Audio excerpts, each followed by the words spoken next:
শুনেন, আজকে আমি চলে আসছি ডিজিটাল ফকির নিয়ে আলোচনা করতে। ডিজিটাল ফকির কাকে বলে আপনারা কি জানেন? যারা বলে গুস্ত খাবো না জি, শুধু ঝোল খাবো, গুস্তটা রেখে দিব। তারা কি চায় জানেন? তারা চাই যে তার বেটাক যেটি বিয়ে দিবে সেটি থেকে ডিমান্ড লিবে না, মানে যৌতুক লিবে না। খালি বলবে তোমার বেটি কেনা সাজা দিও, তোমার বেটি কেনা ওটা দিও না, ঘরের ওই ফ্রিজ টিভি দিও। তাহলে কি হবে? তোমার বেটি মেলা সুখত থাকবে। ব্যবহার তো তোমার বেটি করবে, আমরা কি করবো?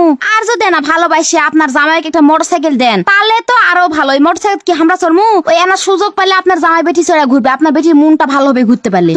তোমরা জান আমার মনে করেন আমরা ওই ডিমান্ড আছে, যৌতুক চাচ্ছি, আমরা কিন্তু ওগুলো চাইনি ভাই। আমাদের ওর অভ্যাস নাই, বুঝতে পারছেন? আমার জ্বর বংশত নাই ডিমান্ড লওয়া। এটা কিন্তু যৌতুক চা লয়। আপনারা খুশি হয়ে যা মন বলে তাই দেন, কোনো সমস্যা নাই। শুনেন, আমি এরকম ডিজিটাল ভিক্ষা করতে মেলা দেখেছি। এক শ্বশুর, বুঝতে পারছেন, তার বৌমাক বলেছে আমার বেটা যে চাকরি করে ওই চাকরি বেতন তো মেলা কম, ওটা দেখছে না। এক কাম করো, তোমার মায়ের বাড়িতে তো মেলায় জমি আছে, তোমার মাও কেনা বলো ওর থেকে জমি বেচে হার বেটা কেনা যান ব্যবসা করে দেয়। তাহলে ব্যবসার মেলা উন্নতি। ওগুলা উন্নতি খাবে কে? তুমি, তোমার মা, তোমার বাপি তো খাবেন। আমরা আর কয়দিন বাঁচবে, কদিন ভাই মন্নু কি মন্নু। সেই ব্যবসার উন্নতির টাকা দিয়ে সুখ কে ভোগ করবে? বৌমা তুমি করবেন, তোমার সাল পল করবে, তোমার ওই মা ও বাপেরাই করবে। আমরা বেশি দিন আর বাঁচবো না। আমাদের যে অবস্থা, চেষ্টা করে দেখো তোমার মা বলে, যদি পারেন তাহলে তোমাদেরই ভালো হবে। আমরা আর কি বলবো, আমরা তো আর ওগুলা খাবো না। সেই সব লোকজন আবার পাড়া প্রতিবেশী আত্মীয় স্বজনের কাছে কি বলবে জানেন? কত কষ্ট করে যে বেটা মানুষ করেছি বু, আর কত কষ্ট করে যে ওই ব্যবসাটা করে দিছি। তোরাই তো জানিস, চোখ দিয়ে তো তোরাই দেখলু। এমনি কি আজকে ওই ব্যবসা এত বড় হয়েছে? আবার আমার বেটাক বিয়ে দিছি কত ভালো বাড়িতে, একটা পয়সার ডিমান্ড কিছু লিনি, বেটার বইয়ের থেকে কিচ্ছু লিনি, এমনি লিয়ে আনছি।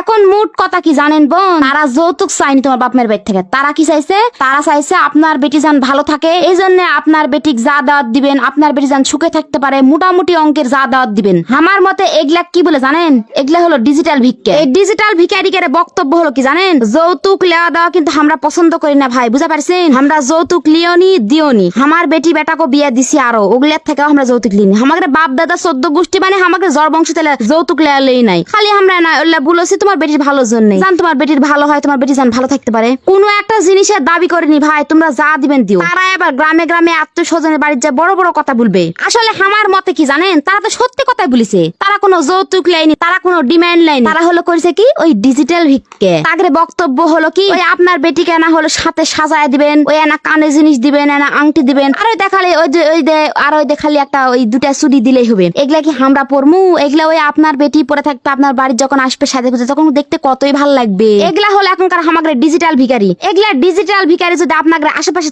থাকে বোন, তাহলে এই ভিডিওটা না বেশি বেশি শেয়ার করে দিবেন, যেন ডিজিটাল ভিখারিকে চোখত পড়ে তারা যেন বুঝতে পারে আরে না কথা তো সত্যি বলিস, আমরাও তো এরকম করছি। এখনকার শহর বাড়ির লোকজনের চাহিদা কি জানেন? খালি একটা বেটাক বিয়া দিবে, দেখাল গাড়ি জিনিস লিয়ে আনবে, গাড়ি টাকা লিয়ে আনবে, গাড়ি এই লিয়ে আনবে, ওই লিয়ে আনবে। এই বাড়ির থেকে জিনিসগুলা লিয়ে আনবে, সেই বাড়ির মা বাপের কি পরিস্থিতি বা কি হাল হবে এই কষ্ট তারা বুঝে না। দেও সারাদিন খালি দেও আইসে যত সব ভিখারি ডিজিটাল ফকির।